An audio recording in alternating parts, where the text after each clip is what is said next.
6. 흙 가운데 거하고 있습니까?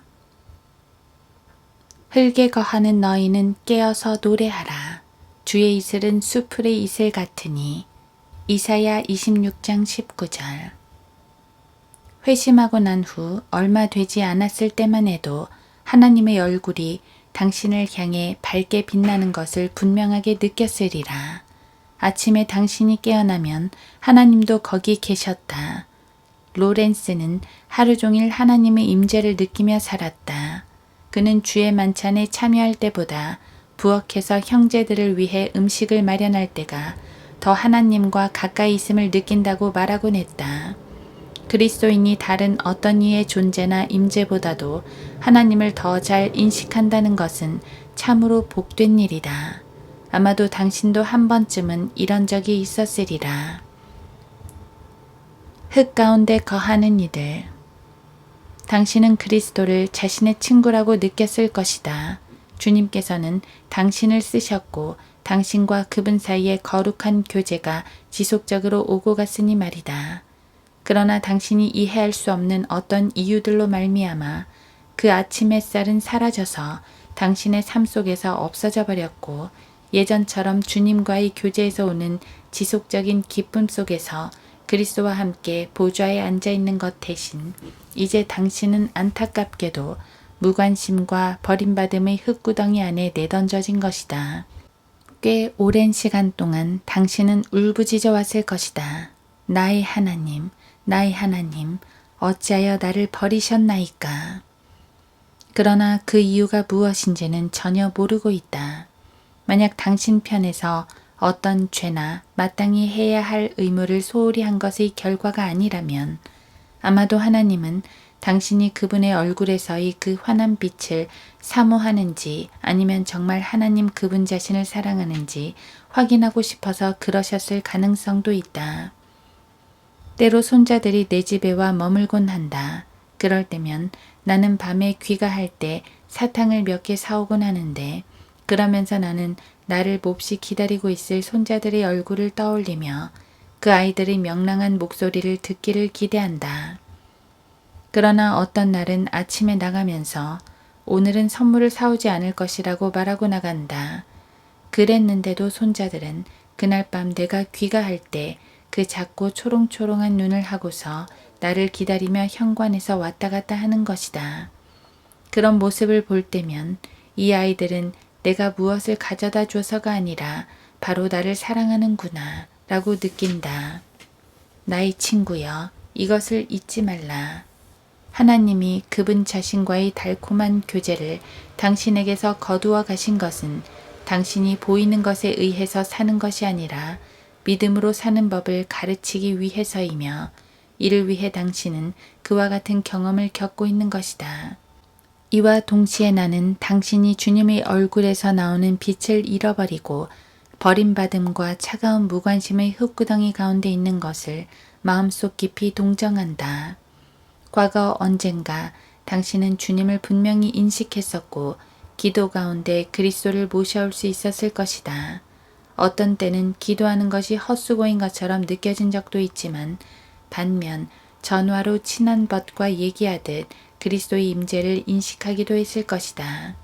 마치 친구에게 너 듣고 있니? 하면 친구가 대답하는 것을 듣고 그가 거기 있다는 것을 알듯이 말이다.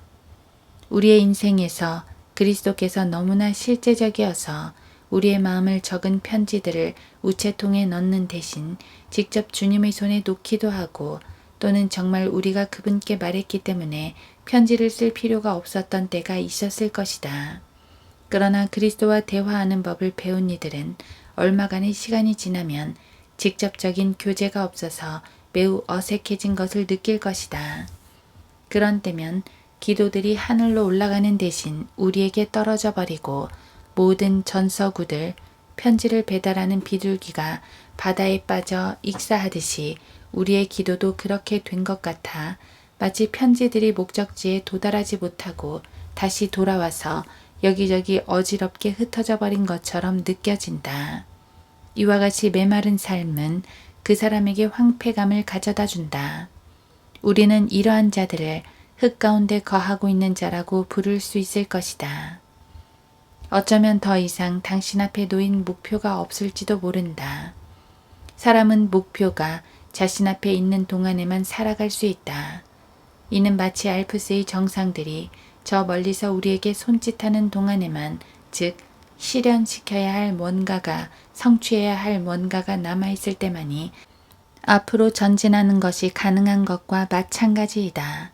한 여인이 행복한 아내와 어머니로서의 삶의 꿈을 안고 결혼식 단상 앞에 서는 결혼식이나, 혹은 젊은 사역자가 장로들에 둘러싸여 평생 동안 주를 섬기기 위해 따로 세워지는 안수식에서는 남녀 할 것 없이 누구나 위대한 꿈을 꾸지 않는 이가 없다.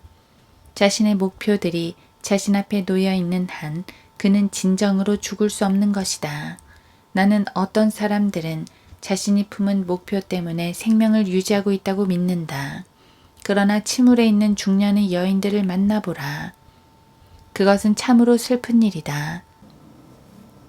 성도가 될 수 있었던 많은 어린 소녀들이 저속하게 변하여 그대로 나이가 들어버린 것이다. 이런 일이 일어난 이유가 부분적이나마 한 여인이 계속해서 낙담해왔고, 그래서 자신의 이상들을 이루지 못했고 마침내 자신을 표류하게 내버려 두었기 때문이라고 생각한다. 나는 이 글을 읽는 그 어떤 여인도 어떤 저항과 실망이 되는 일을 만나도 자신의 목표를 잃어버리지 않기를 바라며 계속해서 가장 아름다운 것으로 옷 입고 자신을 우아하게 보이며 가정을 돌보고 가능한 한 가정을 행복하게 만들되 자신의 속마음이 납덩이같이 무거울지라도 그렇게 하기를 원한다. 인생의 중반기가 지나면 우리는 우리의 이상들을 이미 다 성취하거나 놓치고 지나가고 만다. 그것들은 마치 신부가 든 부케의 꽃이 시들고 말라버려서 잎만 앙상하게 남아있는 것과 같다. 위대한 소망의 빛이 지나간 후 사람들은 외로이 앉아 있는데 이들도 흙 가운데 거하고 있다고 할 수 있을 것이다. 독자들 중 일부는 연약함으로 범하게 되는, 특별히 죄라고 말할 수 없는 것 같은 죄들을 범했을 수도 있다. 세상에서 오래 살다 보니 깨닫게 되는 것 중 하나는 사람들이 처음부터 고의적으로 범죄자들이 되는 것은 아니라는 것이다. 우리 중 대부분은 연약하고 고분고분하며 온순하고 그것이 실제로 무엇인지 모르고 어떤 것들을 행하고 말한다. 이러한 것들은 우리를 빠져나올 수 없는 위치로 떠내려가게 하고 우리 스스로 우리의 날개를 부러뜨리게 만들어 날아오르지 못하게 하며, 그리하여 우리는 창공을 날다가 흙 속으로 떨어진다. 나는 언젠가 웨스트민스터 가제트지에서 로제띠의 삶을 재평가한 글을 읽었다. 로제띠는 아내와의 사별을 극복하지 못했는데 그 이유는 아내가 살아있는 날들 동안 아내에게 완벽하게 친절을 베풀지 못했으며, 그래서 그녀가 더 오래 살 수도 있었는데 일찍 죽은 것이라 생각했기 때문이라는 것이었다. 친구들이 그를 위로하며 그 사실을 부정해주고 또 로제띠가 실제로 그렇게 하지 않았다 할지라도 많은 사람들에게는 그것이 사실이다. 무시의 죄, 무관심의 죄, 자신에게만 골몰하는 죄와 같은 이러한 죄들이 어떤 이들의 인생에 엄청난 슬픔을 가져왔고 이것들이 그들을 다시는 흙구덩이에서 벗어나지 못하게 하는 것이다. 어쩌면 당신은 최근에 금전적으로 매우 어려운 환경에 있었을지도 모른다. 사람들은 돈에 대해서 이렇게 생각한다고 자신의 생각을 밝히면서 특히 인생의 황혼기로 접어들 때 어느 정도의 돈이 있다는 것은 매우 유익한 일이라고들 한다. 나이가 들어 40 혹은 50살이 되어서도 거처를 마련하지 못하고 도움을 받지도 못하는 이들이 있다. 가장이 일자리를 잃어버려 매우 궁핍하게 사는 가정들이 있다. 겨울이 곧 그들에게 닥쳐올 것이며 겨울을 날 것이 없어 이들은 자기들이 가지고 있는 가구들을 팔 것이다. 어떤 이는 한때는 체면을 차리고 자녀들도 값비싼 학교에 다니게 하다가 부득이하게 가세가 기울어서 끝내 안타까운 마음을 감추지 못한다. 너무 일찍 세상에 뛰어들어 동전 하나도 아까워하며 대중교통수단을 이용할 돈도 없어서 걸어 다녀야 하는 이들도 있다. 이러한 사람들은 멍든 가슴을 안고 살고 있으며 이들도 흙 가운데 거하고 있다 말할 수 있다. 지금까지 나는 5가지 부류의 사람들을 예로 언급했다. 다시 간단히 분류해보자면 스스로 하나님께 버림받았다고 생각하는 이들, 기도 속에 그리스도를 모실 능력을 상실한 사람들, 또한 자신이 품었던 이상들은 이제 지나가 버렸고 시들었기 때문에 이제 어쩔 수 없다고 자포자기하는 이들, 자신의 잘못들에다 스스로를 가두는 사람들, 그리고 가난이나 수입이 적어서 고통받고 있는 이들이다. 이런 모든 사람들은 보좌에 앉아 있다가 흙 속으로 내려간 이들로 묘사할 수 있을 것이다. 주의 죽은 자들은 살아나리니 그들이 나의 죽은 몸과 함께 일어나리이다. 흙에 거하는 너희는 깨어서 노래하라. 주의 이슬은 수풀의 이슬 같으니 땅이 죽은 자들을 던져버릴 것임이니이다. 이사야 26장 19절. 당신은 소망을 다음과 같이 묘사한 그림을 본 적 있는가? 얼굴을 아래로 숙이고 지축 위에 앉아있는 한 눈먼 여인으로 묘사한 그림 말이다. 그녀 위에는 새벽별이 비추고 이미 대기는 빛을 받아 반투명한 파란색으로 변해 있다. 그러나 그녀는 그것을 보지 못하고 그러는 동안 땅은 흘러내리는 새털 구름의 바다를 통과해 어렵게 움직인다. 그녀는 왼손에 하프를 들고 있지만 한 줄만 빼고 모든 줄들이 끊어져 있다. 그녀는 애초로이 그 한 줄이 들려주는 소리를 듣고 있고 그것마저도 없다면 그녀는 절대적인 절망에 빠지게 될 것처럼 보인다. 내 친구여, 나는 당신에게 뒤에 있는 그대로의 현실을 받아들이고 위대하신 하나님의 생각을 붙들라고 권면하고 싶다. 당신은 하나님께로부터 왔고 그분께로 가게 될 것이다. 그리고 이제 곧 그 현이 다시 울리기 시작할 것이고 당신의 눈에서는 눈을 가린 헝겊이 풀릴 것이며 당신은 아침의 빛이 당신을 감싼 것을 알게 될 것이다. 하나님께서는 당신을 포기하지 않으신다. 흙에 거하는 너희는 깨어서 노래하라. 내가 첫 번째로 주목하는 것은 하나님은 우리를 홀로 내버려 두지 않으신다는 사실이며 나 자신에게도 큰 위로가 되는 것이기도 하다. 하나님이 나에게 아무런 문제도 그 어떤 시험도 아무런 방해도 없게 하신다면 또한 만약 그 이유가 그분이 내게 절망하셔서 더 이상 나를 다루시지 않는 것이라면 내게 이보다 더 끔찍한 일은 없을 것이다. 하나님께서 내게서 뭔가를 이루시기를 원하셔서 나를 다루시고 또 내가 그와 같은 다루심에 합당하다고 생각하여 그 일을 하고 계신다면 이처럼 더 좋은 일이 어디 있겠는가. 한번 상상해보라. 하나님이 더 이상 당신을 훈련시키거나 가르치시거나 변화시킬 필요가 없다고 생각하신다면 그 무엇이 하나님에게 있어서나 당신에게 있어서 이보다 더 절망적일 수 있겠는가. 만약 하나님께서 이 친구는 너무 무가치하고 질이 낮고 쓰레기 같군. 내가 이 사람과 더불어 뭔가를 한다는 것 자체가 전혀 무가치하구나. 이혼을 쓰레기 더미에 던져버려야겠다.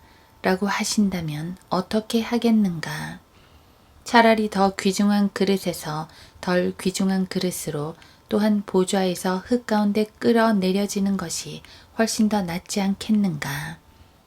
나는 하나님이 나를 결코 홀로 내버려 두지 않으셨음에 감사를 드린다. 그분은 내 생애의 매 6개월마다 나로 하여금 어떤 교훈을 주시거나 슬픔이나 고난을 통과하게 하셔서 나로 주님의 십자가와 고난을 깨닫게 하셨다. 나는 담대하게 언젠가는 나 자신이 주께서 원하시는 훌륭한 자녀가 되길 소망하며 그렇게 되지 않는다면 주께서는 결코 내게서 어려움들을 거두어 가지 않으실 것이다. 보좌에 앉아 있는 것보다 흙 속에 앉아 거하는 것이 훨씬 좋으며 이는 하나님께서 사람아 거기에 앉아 있으라. 네가 날뛰는 것은 아무 소용이 없다. 그러면 너를 통해 아무것도 만들어낼 수가 없단다 라고 말씀하시기 때문이다. 하나님이 당신으로 하여금 이 모든 것을 겪게 하시는 것은 당신이 유리조각이 아니라 진귀한 다이아몬드라는 사실을 증명하는 것이다. 만약 당신이 한낱 하찮은 유리조각에 불과하다면 위대한 보석 세공자이신 하나님께서 당신을 저 옆으로 던지고 이렇게 말씀하실 것이다. 아무 쓸모가 없군. 저런 질라진 재료로는 아무것도 만들어낼 수가 없어. 그러나 하나님께서 당신을 보석 세공자의 작업대 위에 놓으시고 당신을 깎아내시는 것은 당신이 다이아몬드라는 사실을 증명하는 것이다. 그러나 자만하지 말라. 당신도 알다시피 다이아몬드는 석탄으로 이루어져 있기 때문이다. 하나님께서는 고난 가운데 더 가까이 계신다. 두 번째로 우리가 하나님께 찬송을 드릴 수 있는 이유는 당신이 높아져 있을 때보다 바로 지금 낮아져 있을 때 하나님은 더 당신과 가까이 계신다는 사실이다. 물론 나는 흔히 하는 말로 이렇게 표현하는 것뿐이다. 왜냐하면 하나님은 항상 우리와 함께 계시지만 단지 우리가 어려움에 처해 있을 때 하나님이 우리에게 더 가까이 다가와 계신 것처럼 느껴지기 때문이다. 시편 23편에서 다윗은 그가 어린 목동이었을 때의 그리운 옛 시절을 노래한다. 다윗은 이 시를 아마 노년에 기록했을 것이다. 빛은 점점 더 어두워지고 있었고 그는 소년 때의 옛 시절로 되돌아간다. 이는 밤이 그 어두운 장막을 들이우고 나서야 우리가 낮 시간의 소중함을 아쉬워하고 감사해야 하는 것과 같은 이치라 하겠다. 이 시의 첫 세 구절은 하나님에 대해 노래하고 있다. 주는 나의 목자시니 내가 부족한 것이 없으리로다. 그가 나를 푸른 초장에 눕게 하시며 잔잔한 물가로 나를 인도하시는도다. 그가 내 혼을 소생시키시고 그의 이름을 위하여 의의 길들로 나를 인도하시는도다. 그러나 네 번째 구절에서는 빛이 비치는 평지에서 어두운 골짜기로 내려가기 시작하고 그곳에는 빽빽히 들어선 전나무가 짙은 그림자를 들이우며 강바닥을 훑고 지나가는 급류 소리가 들린다. 그것은 사나운 짐승의 포효하는 울음소리가 공중으로 울려 퍼지고 이 무시무시한 소리에 다윗은 두려움에 떤다. 그런 다음 그는 주께서 라고 말한다. 그는 빛 가운데 거할 때도 하나님에 대해서 말하며 또한 어둠 속에서도 하나님께 속삭여 말한다. 어둠 가운데 거할 때 우리는 하나님께 가장 진실하게 말씀드릴 수 있다. 흙구덩이에서 아이가 넘어져 다치면 그의 어머니는 그 아이에 대해 더 많은 동정심을 느낀다는 사실을 우리 모두 분명히 알고 있다. 그 아이가 혼자 뛰고 놀 수 있다면 어머니는 아이를 홀로 내버려 둘 것이다. 그러나 그녀의 절름발이 어린아이가 짚고 있던 목발이 돌뿌리에 걸려 넘어지기라도 하면 당신은 그 어머니가 달려와 그 아이를 안타까워하고 그 아이를 일으켜 세우고 아이를 달래고 품에 안는 것을 볼 수 있을 것이다. 한 어머니에게 막 세상에 태어난 그녀의 아이가 자신이 짊어지게 한 무엇인가를 가지고 그 아이가 그것을 감당해야 한다는 사실보다 더 가슴 저린 일은 없다. 우리가 불 속을 통과하고 흙 속에 앉아 있을 때 이는 하나님의 마음을 미어지게 만들고 우리에게 더 가까이 다가오시게 한다고 나는 믿는다. 하나님께서 언젠가 이스라엘에게 내가 지었으니 내가 안고 품을 것이며 라고 말씀하지 않으셨던가. 이사야 46장 4절. 어느 날 나는 몸집이 큰 한 대장장이가 어린이용 침대에 몸을 구부리고 있는 것을 보았는데 그의 아들이 그 작은 손으로 대장장이의 긴 수염을 잡고 가지고 놀고 있었다. 그의 아내가 들어와서 차 드시러 오세요 라고 말했지만 그는 안 되겠는데 얘가 나를 붙잡고 있어서 갈 수가 없어 라고 대답했다. 분명히 그 아이가 힘으로 그를 붙들고 있지는 않았다. 그러나 아이의 갈망과 스스로 어떻게 할 수 없는 필요로서 그를 붙잡고 있었던 것이다. 하나님은 절뚝거리는 한 아이로 인해 하늘에서 내려오신다. 당신이 부유할 때나 강하고 혼자서 잘 살 수 있을 때는 하나님을 붙잡아 내려오시게 할 수 없다. 그러나 당신이 비로소 흙 속에 거하고 있을 때 당신은 하나님을 흙 가운데로 내려오시게 할 수 있는 것이다. 그러면 당신은 전에 하나님께로부터 받았던 것보다 더 많이 받게 될 것이다. 당신이 그 혹한의 고난을 통과하는 동안 당신의 연약함으로 행하려 했던 그 모든 것들을 내려놓고 당신에게 능력 주시는 전능하신 하나님의 영원한 팔을 인식하고 의지하는 법만 배운다면 분명히 하나님께서는 당신에게 더 실제적으로 되실 것이다. 바로 그때 하나님께서는 당신을 온전히 다루신다. 셋째로, 당신이 낮아져서 흙 속에 거할 때만이 하나님께서 당신을 온전히 다루실 수 있다는 사실을 알지 못하겠는가? 나는 창세기에서 하나님께서 땅의 흙으로 사람을 지으시고 라고 말하는 본문을 당신에게 상기시켜 주기 원한다. 창세기 2장 7절. 어느 부분을 강조하면 좋을까?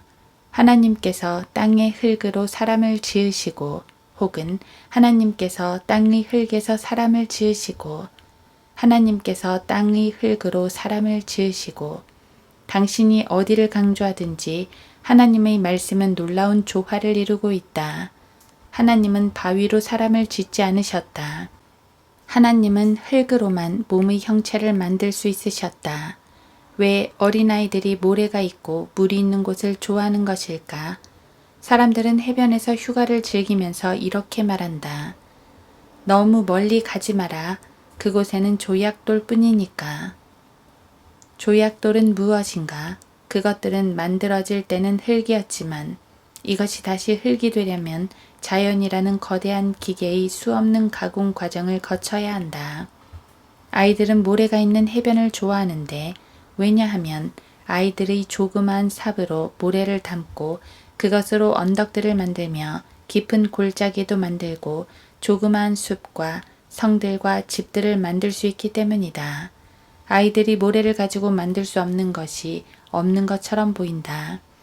하나님도 남자와 여자를 바위를 가지고는 만드실 수 없었다. 그러려면 하나님께서 우리가 부드러운 흙이 될 때까지 먼저 갈아야 하기 때문이다. 내가 킴벌리에 있었을 때 나는 거대한 다이아몬드 광산에 가서 생전 처음으로 바위들을 폭파하는 것을 보았었다. 인부들은 이 바위들을 집어서 햇빛 아래 놓아두고 건조시킨다. 6개월이 지난 후 다이아몬드로 가득한 이 돌들을 1000마력의 동력으로 돌아가는 분쇄기로 가져간다. 이 분쇄 작업은 바위를 갈아 가루가 될 때까지 계속한다. 이 가루로부터 다이아몬드는 따로 분리되며 반면 돌가루들은 따로 분리되어 없어진다. 가루에서만이 다이아몬드를 취하실 수 있기 때문에 하나님께서도 가루가 될 때까지 우리를 가신다. 가루와 같은 상태에서만이 하나님은 우리를 빚으시고 모양 낼 수 있으신 것이다. 젊은 시절에 하나님이 나를 처음으로 다루기 시작하실 때를 나는 잘 기억하고 있다. 지금 환경으로 인해 위축된 당신에게 이 말을 하면서 나는 그때를 회상한다. 14살쯤의 소년이었던 나는 아버지께서 돈을 잃어버리셨다는 소식을 갑자기 듣게 되었다. 아버지는 자신이 데리고 있는 사람들에게 봉급을 주기 위해서 갑작스럽게 자신의 사업을 중단해야만 했다. 이 일은 나의 소원들의 종지부를 찍는 것이었지만 나는 조용히 하나님 앞에 무릎 꿇고 하나님, 당신은 돈보다도 소중해요 라고 말씀드렸고 그때부터 하나님께서는 나를 진정한 의미에서 그분의 자녀로 삼으셨다. 그분은 당신이 부유하고 강하고 자신감에 차 있으며 스스로 만족할 때는 당신을 통해 많은 것을 할 수 없으시다. 그래서 하나님은 우리를 흙 속으로 데려가시며 거기서 빚으셔서 자신의 형상으로 만드시는 것이다. 하나님께서는 고난 가운데 좋은 것을 주신다. 두 개의 또 다른 이유가 더 있다. 이슬은 흙 주위에만 모인다. 주의 이슬은 수풀의 이슬 같으니. 이사야 26장 19절. 이슬은 물론 복된 성령의 상징으로 그분은 사람의 혼을 정화시키신다. 그분은 마치 급하게 흐르는 강력한 바람 혹은 거대한 폭풍과도 같으며 하나님과 어린 양의 보좌에서 흘러나오는 생명의 강과 같으시다. 그러나 어떤 이들은 급하게 흐르는 폭풍 앞에 서지 못한다. 왜냐하면 이들은 그 영광과 능력의 거대한 파도에 의해 부러지고 상처를 입었기 때문이다. 이는 마치 하나님께서 바짝 말라버린 풀에 이슬방울을 부드럽게 뿌리는 것과 같으며 하나님 자신이 그 이슬이 되신 것이다. 엘리야가 성령님과 함께 일했듯이 그분과 일하지 못하는 이들이 많이 있으나 성령께서 엘리야를 지배하고 계셨듯이 여전히 그분은 그들도 지배하고 계시다. 성령께서 엘리야에게 거대한 파도와 같은 능력으로 임하시는 동안 그분은 엘리야의 겸손한 성품을 이슬과 같이 정화시키셨다. 어쩌면 하나님께서 당신에게 폭풍과 같으실 때보다 이른 아침에 내리는 이슬로 적셔주실 때 당신은 그분에게서 더 많은 것을 받을 수 있을 것이다. 주의 이슬은 수풀의 이슬 같으니. 이사야 26장 19절. 이슬은 포플러 나무 꼭대기에서는 찾아볼 수 없으나 낮은 초목들에서는 찾아볼 수 있다. 5월의 아침에 산책하러 나가면 이슬에 부추가 젖는다는 사실을 우리는 알고 있다. 아름다운 5월의 신선한 공기로 가득 차 있고 이슬이 맺힌 숲을 거닐고 나면 우리는 빨리 들어와 부추를 갈아 신어야 한다. 이와 같이 성령님도 당신에게 매우 가까이 계시며 당신이 나의 하나님, 주께서 제게 보석과 같이 아름다운 이슬의 화관을 주신다면 저는 기꺼이 이 들풀과 같이 되길 원합니다. 라고 말하고 자신을 그분에게 드리면 그분은 당신에게 그 이슬로 충분히 젖게 하실 것이다. 나의 친구여, 하나님을 무서워하기만 하지 말라. 만약 우리가 사람들을 병원에 보낸다면 우리가 무엇을 기대하겠는가? 우리는 마땅히 외과 의사가 자신이 할 수 있는 한 최선을 당하고 내과 의사도 그 능력을 다하며 간호사도 그렇게 할 것을 기대할 것이다. 또한 우리는 병원에서 환자들에게 영양가 높은 고기 수프나 다른 좋은 음식들을 주기를 기대하지 않겠는가? 나는 종종 이것이 어려움을 겪고 있는 이들을 위해 병원이 제공하는 최상의 서비스라 생각한다. 우리는 외과 의사가 수술을 하고 나면 환자에게 영양가 있는 음식을 줄 것을 기대한다. 독자들 중 어떤 이들은 너무나 어리석어서 하나님이 그에게 수술을 시행하실 것이며 인생은 끝없이 수술이 진행되는 하나의 수술실일 뿐이라고 생각한다. 그러나 이들은 하나님이 자신들에게 고기 수프 또한 주실 것을 깨닫지 못하고 있다. 그분이 당신을 수술하실 때는 항상 당신의 몸에 영양분을 공급하신다. 불쌍한 것, 그 애는 수술을 견딜 수 없을 거야. 우리는 그 애가 좀 더 몸이 튼튼해지기 전까지는 수술을 할 수가 없습니다. 나는 종종 이런 말들을 들어왔다. 그래서 그들은 환자의 몸을 조금 더 튼튼하게 하고 나서야 수술을 한다. 이 사실을 믿으라. 하늘나라에 합당하게 하기 위해 하나님이 당신을 가르치실 때 그분은 당신에게 필요한 모든 수술들을 한꺼번에 하실 정도로 믿지 못할 뿐이 아니시며 수술이 이루어지는 동안 당신을 지키지 않을 정도로 심술궂지도 않으시다. 하나님은 그런 분이 아니시다. 나의 친구여, 그분께서 당신에게도 고기 수프를 주실 것이다. 고난은 부활을 예비해 준다. 끝으로 우리는 깨어서 노래해야 한다. 이사야 26장 19절. 왜냐하면 결국에는 무덤들에서 흙을 뚫고 부활이 일어날 것이기 때문이다. 흔히 말하는 말에도 쥐구멍에도 벼뜰 날이 있다. 혹은 날이 아무리 우울하고 아무리 길지라도 결국에는 저녁 찬송가가 울릴 것이다. 라는 격언을 알고 있다. 파스쿠는 얼마 지나지 않아 깜깜했던 밤이 회색빛 새벽으로 점점 밝아질 것을 알고 있다. 그 어떤 일에나 결말은 있기 마련이다. 고통은 영원한 것이 아니다. 마침내 위로가 오게 될 것이고 그때 우리는 더 이상 고통받지 않고 감미로운 수면을 취할 것이며 우리 자신까지도 잊을 것이다. 언제나 끝은 있으며 여기까지만 더 이상은 안 돼 라고 말하는 지점이 있다. 셋째 날에는 부활이 일어나기 마련이며 땅은 죽은 자들을 던져버릴 것이다. 이에 대한 아름다운 예화를 단테의 삶에서 찾아볼 수 있다. 내가 생각하기로 그는 이 지상에 살았던 가장 슬픈 사람들 중 한 사람으로 그리스도에 버금갔었다. 당신은 그가 우연히 한 여인의 얼굴을 보고 난 후 그것이 영원히 그의 마음을 찢어버렸던 사실을 알고 있을 것이다. 그는 한 번 그녀에게 말을 건네지도 못했으나 내 생각으로는 어쩌다 비바람이 부는 날 바람을 피하기 위하여 한 번쯤 같은 지붕 밑에서 비를 피하다가 만났을 수도 있을 법하다. 그는 단지 그녀의 얼굴을 보았을 뿐이었다. 그녀는 다른 이와 결혼했고 단테의 사랑을 알지 못했다. 그는 그 후 플로렌스에서 쫓겨나서 40세가 넘어 50세가 못 되어 비엔나에서 가난한 선생으로 죽었고 그는 자신이 침례를 받았던 그곳을 보기를 간절히 바랐으나 그 교회에 다시 들어가는 것을 금지당했었다. 그러나 그와 같은 슬픔에 찬 인생에도 부활은 있었다. 그는 그의 첫 작품에서 우리에게 말하기를 그는 지옥의 깊은 곳으로 내려갔고 그곳은 불이 너무나 맹렬하여 얼음을 이루고 있었고 다시 위로 올라가 한 호수에 다다르니 그곳은 너무나 아름답고도 맑았으며 호수 가장자리를 둘러싼 겸손의 상징인 골풀들 가운데 있는 그 자신을 발견하게 되었다. 그리고 더 올라가기 시작하여 낙원의 언덕에 반쯤 이르자 그는 베아트리체를 만나게 되었다. 이는 사람은 반드시 그가 그리던 일을 다시 한번 보게 되기 때문이다.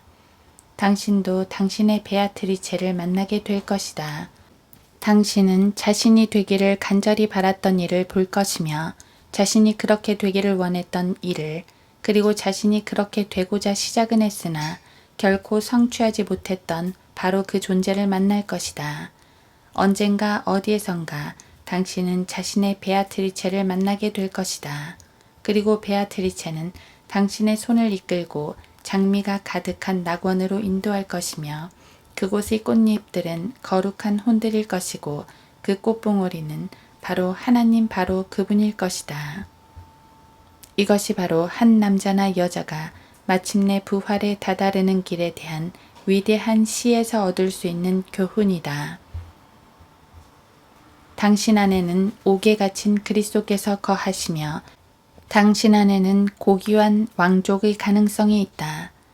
무덤 위에 돌이 놓여 있을지라도 분명히 주의 죽은 자들은 살아날 것이다. 예수 그리스도는 계속해서 부활을 선포하고 계시다. 주께서 계속해서 모두 평안하냐 라고 물으시는 것을 나는 듣는다.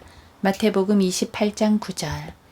나는 주님이 그 길 위에 항상 서 계신 것을 보고 있으며 그분이 앞으로 조금씩 나아오시는 것을 깨닫는다. 4세기 동안에 이방 로마에 의해 또다시 묻히셨고 루터 이전의 교황들에 의해서 묻혀오셨지만 그분은 항상 부활의 주로 계시며 오늘날도 부활하셔서 그분의 뒤를 따르라고 우리를 부르신다. 우리는 우리의 이상을 이룰 것이고 우리가 되고자 했던 이로 변모될 것이며 하나님이 하나님이신 것이 분명한 만큼 날이 밝아 내일이 되면 이 사실은 더욱 확실해지리라.